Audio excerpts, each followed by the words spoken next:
வணக்கம். செல்வகுமாரின் நீண்டகால வானிலை ஆய்வறிக்கை 2026 ஆகஸ்ட் 13 வியாழக்கிழமை அதிகாலை நிலவர ஆய்வறிக்கை. அதிகாரப்பூர்வ வானிலை அறிக்கைக்கு இந்திய வானிலை ஆராய்ச்சித்துறை அறிக்கையை பார்க்கவும். நீண்டகால ஆய்வறிக்கையை பொறுத்த வரைக்கும் அக்டோபர், நவம்பர், டிசம்பர் இந்த 3 மாதங்கள் அச்சுறுத்தும் மழைப்பொழிவு காலங்கள் என்பதை நினைவில் கொள்ள வேண்டும். செப்டம்பரில் இருந்தே மழைப்பொழிவு தென்மேற்கு பருவமழை வலுப்பெறும். அக்டோபர் பிறந்ததும் வடகிழக்கு பருவமழை போல தென்மேற்கு பருவமழை பொழிய இருக்கிறது. அக்டோபரிலே இலங்கையை ஒட்டிய பகுதிகளிலே அடுத்தடுத்த காற்றழுத்த தாழ்வு நிலைகள் உருவாகி அக்டோபரிலே இலங்கைக்கும் தென் தமிழ்நாட்டிற்கும் அக்டோபரிலேயே வடகிழக்கு பருவமழை போல பொழிய இருக்கிறது. அக்டோபர் 1 புள்ளி விவரத்தில் வடகிழக்கு பருவமழை கணக்கிட்டாலும் அக்டோபர் 18 இருந்து வடகிழக்கு பருவமழை தொடங்கும். ஆனால் அதற்கு முன்பாகவே இறுதிக்கட்ட தென்மேற்கு பருவமழை நிகழ்வுகள் இலங்கை அருகே வந்து அமையும் என்று எதிர்பார்க்கப்படுகிறது.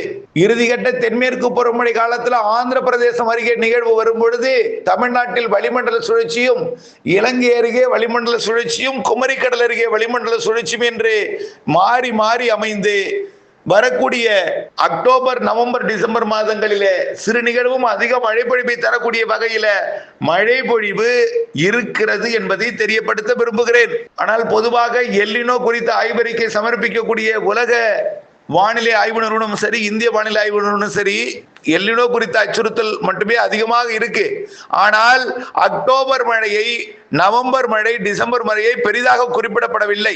செப்டம்பர் மாதம் காற்று பகுதிக்கும் தமிழ்நாட்டில் பெரும்பாலான பகுதிகளுக்கும், கேரளா கர்நாடகாவிற்கும் ஆந்திர பிரதேசம் தெலுங்கானாவிற்கும் தென்மேற்கு பருவமழையை தீவிரமாக கொடுக்கக்கூடிய நிலையில அக்டோபர் மாதம், அதாவது வடகிழக்கு பருவமழை அக்டோபர் 18 தான் தொடங்கும். ஆனால் இந்த ஆண்டு அக்டோபர் 18க்கு முன்பே 15 நாட்கள் வடகிழக்கு பருவமழை போலவே தென்மேற்கு பருவமழை கொடுக்கும். வடகிழக்கு பருவமழை தொடங்கிவிட்டதோ என்று பேசும் அளவிற்கு மழைப்பொழிவு இருக்கும். அப்ப அக்டோபர் 18 இருந்து இன்னும் மழைப்பொழிவு கூடும். அது வடகிழக்கு பருவமழை குறிப்பாக இலங்கை அருகே அடுத்தடுத்த நிகழ்வுகள் உருவாகி இலங்கைக்கு நிறைய அச்சுறுத்தல் மழைப்பொழிவை கொடுக்கும். அதே நேரத்தில் தமிழ்நாட்டின் கன்னியாகுமரி, தூத்துக்குடி, திருநெல்வேலி, தென்காசி, ராமநாதபுரம் மற்றும் வடக்கே புதுக்கோட்டை, சிவகங்கை, டெல்டா மாவட்டங்கள், தஞ்சாவூர், திருவாரூர், நாகப்பட்டினம், காரைக்கால், மயிலாடுதுறை, உள்ளே பார்த்தீங்கன்னா சிவகங்கை, மதுரை, திருச்சி மற்றும் விருதுநகர், தேனி, திண்டுக்கல், திருப்பூர், கோயம்புத்தூர் இந்த மாவட்டங்களுக்கெல்லாம் நிறைய மழை. செப்டம்பர், அக்டோபர்ல அதிகமான மழை இருக்கு. அக்டோபர் வந்துவிட்டால் அடைமழையாக கூட சில நாட்கள் பொழிவதற்கு வாய்ப்பு இருக்கு. தென்மேற்கு பருவமழையே என்பதை நீங்கள் புரிந்து கொள்ள வேண்டும். இதை நான் எதுக்கு சொல்றேன்னா, எல்லினோவால் ராமநாதபுரம் வறட்சி ஏற்படும் என்ற ஒரு வார்த்தையை, ஒரு மாவட்டத்தின் பெயரை குறிப்பிட்டிருந்தாங்க. அதாவது தமிழ்நாட்டில் வறட்சியால் பாதிக்கக்கூடிய மாவட்டம் ராமநாதபுரம் என்று குறிப்பிட்டிருந்தார்கள். ராமநாதபுரத்தை பொறுத்த வரைக்கும் இந்த ஆண்டு வடகிழக்கு பருவமழை தொடங்குவதற்கு முன்பே இறுதிக்கட்ட தென்மேற்கு பருவமழை பலத்த மழைப்பொழிவை கொடுக்கும். இலங்கையை ஒட்டியுள்ள கடற்பகுதிகள் அருகே அமையக்கூடிய நிகழ்வுகள் காரணமாக தென் மாவட்டங்களின் மேற்கு தொடர்ச்சி மலைப்பகுதிகள், தென் கடலோரம், டெல்டா மாவட்டங்கள், தென் உள்பகுதிகள், டெல்டாவிற்கு அருகில் இருக்கக்கூடிய உள்பகுதிகளுக்கெல்லாம் மேற்கு தொடர்ச்சி மலை வரைக்குமே, நீலகிரி வரைக்குமே, குறிப்பாக தெற்கு கோயம்புத்தூர் தெற்கு மற்றும் திருப்பூர் தெற்கெல்லாம் கனமழை இருக்கு. October, November, December.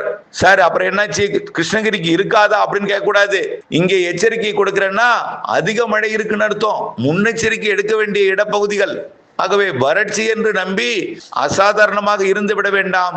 முன்னெச்சரிக்கை எடுக்க வேண்டிய இடம் என்பதை இலங்கை மற்றும் அதனை ஒட்டியுள்ள கடற்பகுதிகள், அதனை ஒட்டியுள்ள தமிழ்நாட்டின் மாவட்ட பகுதிகள் என்பதை தெரியப்படுத்த விரும்புகிறேன். கிருஷ்ணகிரி, தர்மபுரிக்கு சராசரி மழை இருக்கும். நீலகிரிக்கும் வங்க கடலோரம் வர வர மழைப்பொழிவு அதிகமாக இருக்கும். அதாவது கன்னியாகுமரி, திருநெல்வேலி, தூத்துக்குடி, தென்காசி, ராமநாதபுரம், புதுக்கோட்டை, டெல்டாவின் தெற்கு பகுதிகளை விட கொஞ்சம் கொஞ்சம் உள்ளே குறைவாக இருந்தாலும் இந்த அறிவிக்கப்பட்ட இந்த இலங்கையை ஒட்டியுள்ள டெல்டாவின் தெற்கு பகுதி, தென் கடலோர பகுதி, தென் மாவட்டங்களின் உள்பகுதி, அதே போல தென் மாவட்ட மேற்கு தொடர்ச்சி மலை எல்லாம் அக்டோபர், நவம்பர், டிசம்பர் அதிக மழை. நம்ம ஏற்கனவே சொல்லிட்டே இருக்கோம் வடகிழக்கு பருவமழை அறிக்கையில.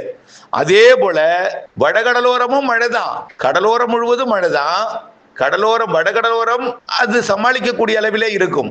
இலங்கைக்கு அதிக மழை இருக்கும், தென் மாவட்டங்களுக்கும் அதிக மழை இருக்கு. நாம செய்ய வேண்டிய ஒரே வேளை வடகிழக்கு பருவமழை முன்னெச்சரிக்கை எல்லா மாவட்டங்களுக்கும். எங்க மாவட்டத்தின் பேரை சொல்லலையே, தென் மாவட்டத்தை மட்டும் சொல்றீங்களே, இலங்கை ஒட்டிய மாவட்டங்கள் மட்டும், இலங்கை அருகில் இருக்கக்கூடிய கடற்பகுதியை ஒட்டிய மாவட்டங்கள் மட்டும் சொல்றீங்களே, எங்களுக்கு இல்லைன்னு நினைக்க கூடாது. எல்லோருக்கும் உண்டு. குறைஞ்சபட்ச அதாவது ரொம்ப தொலைவில் இருக்கக்கூடிய கிருஷ்ணகிரி, நீலகிரி தான் உள்ளே இருக்கு, அங்கே கூட சராசரி கிடைக்கும். கிழக்கே வர வர, தென்கிழக்கே வர வர இலங்கையை ஒட்டியுள்ள கடற்பகுதிக்கு அருகில் இருக்கக்கூடிய, அதாவது பாக் ஜலசந்தி, மன்னார் வளைகுடா, குமரி கடல் மற்றும் தென்மேற்கு வங்க கடற்பகுதியில் இருக்கக்கூடிய தமிழ்நாட்டின் கடலோர பகுதிகளுக்கு அதிக மழைப்பொழிவு தென்மேற்கு பருவமழையின் இறுதி கட்டத்திலையும் வடகிழக்கு பருவமழை காலத்தில் 3 மாதமும் அக்டோபர், நவம்பர், டிசம்பர் இருக்கிறது. தென்மேற்கு பருவம், அதாவது இப்பொழுது பெய்யக்கூடிய மழை உள் மாவட்டங்கள்ல தான் அதிகமா இருக்கும். அதாவது ஆகஸ்ட் உள்ளேன்னா காற்று மறைக்கும் பகுதின்னு சொல்றோம் பாத்தீங்களா, அதாவது கொடைக்கானல் மலைக்கு கிழக்கே இருக்கக்கூடிய பகுதிகள். அதாவது எது காற்று மறைக்கும்? விருதுநகர் மாவட்ட மலை உயரமா இருக்கும், சதுரகிரி மலை. அதுக்கு கிழக்கே இருக்கக்கூடிய பகுதி விருதுநகர் மாவட்ட பகுதி, ராமநாதபுரம் மாவட்ட பகுதி. கொடைக்கானல் மலை மறைக்கக்கூடிய பகுதி கிழக்கே இருக்கக்கூடியது மதுரை மாவட்ட பகுதி, திண்டுக்கல் மாவட்ட கிழக்கு பகுதி, சிவகங்கை, ராமநாதபுரம் மற்றும் புதுக்கோட்டை மாவட்ட பகுதி. இந்த பகுதியில வெப்பசலன இடிமழை பொழிவு இந்த ஆகஸ்ட்ல அதிகமா இருக்கும்.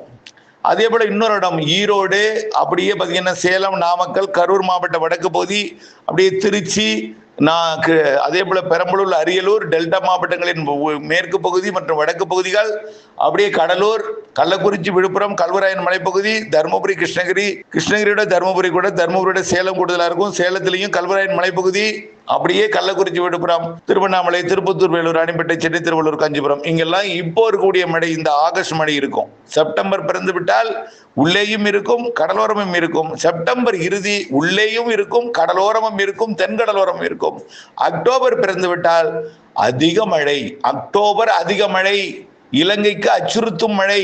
இலங்கைக்கு இன்னும் மழை இல்லையேன்னா பரவலாக எப்படி காலியில மழை இருக்குமோ அதே போல மழை யாழ்ப்பாணத்துக்கு இருக்கும், அதே போல மழை முல்லைத்தீவுக்கு இருக்கும். அதனால அக்டோபர்ல அதிக மழை இருக்கு, நவம்பர், டிசம்பரும் அதீத மழை இருக்கு இலங்கைக்கும் அதனை ஒட்டியுள்ள தமிழ்நாட்டின் பகுதிகளுக்கும் என்பதை தெரியப்படுத்த விரும்புகிறேன். ஆகவே எதற்காக இதை அறிவிக்கிறேன்னா, வடகிழக்கு பருவமழை இறுதிக்கட்ட தென்மேற்கு பருவமழைக்கு நாம முன்னெச்சரிக்கை எடுக்கணும். அதாவது அக்டோபர்ல அதிக மழைங்க, முன்னெச்சரிக்கை எடுக்க வேண்டிய மழை அது அக்டோபர். மேட்டூருக்கு நீர்வரத்து 1 TMC வந்துகிட்டே இருக்கு. இந்த மாத இறுதியில KRS ரொம்ப கபினி நிரம்பி இருக்கு, கபினில இருந்து 1 TMC வந்துட்டே இருக்கு. 10,000 கனடி வந்துட்டு இருக்கு, 1 TMC கொஞ்சம் கம்மியா வந்துட்டு இருக்கு. இன்னும் கொஞ்சம் இன்னைக்கு நாளைக்கு கொஞ்சம் நல்ல மழை இருக்கும் அங்க, அதனால தொடர்ந்து வந்துட்டு இருக்கோம். இது வரக்கூடிய 18ஆம் தேதிக்கு மேல வலுப்பெறும், 20ஆம் தேதிக்கு மேல கொஞ்சம் வலுப்பெறும், செப்டம்பர்ல மிகவும் வலுப்பெறும், செப்டம்பர் இறுதி மிக மிக வலுப்பெறும், அக்டோபர் அதிகமா இருக்கும்.